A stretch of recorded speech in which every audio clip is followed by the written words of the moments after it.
তুই বলে গ্রুপ থেকে বাদ দিবি? কথা কস না কে? বাদ দিম। কি হয়েছে?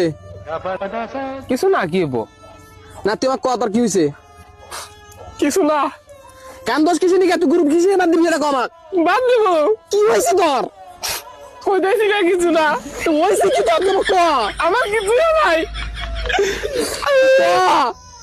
ব্যাগ কিনে তালি আছে, আমার তালি নাই। এই কালেরও তালি আছে। তুই মানে পরিস্থিতি বোঝাস না না? তোর মানে সংসারের মায়া নাই, একদম মানে তোর সংসারের মায়া নাই না? সবাই তালি কিনে দিচ্ছে ফাইন্যান্সে, কিস্তি দেওয়ার থাকি না, কোন মানে টাইনে নিয়ে জায়গা। তোর মানে তোর মায়া নাই না? আমার কিডনি ব্যথা লাগবে না? এইভাবে হাত পাতা লাগে। আর কদিন কষ্ট কর, গরিব মানুষ তো আমরা।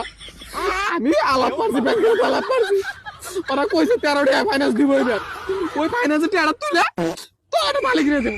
আর যদি স্টিলের থালি না পাই, একটা প্লাস্টিকের থালি কিনে দিব। তখন বোঝস না, গর্ব করে বোঝস না। আল্লাহ আল্লাহ আল্লাহ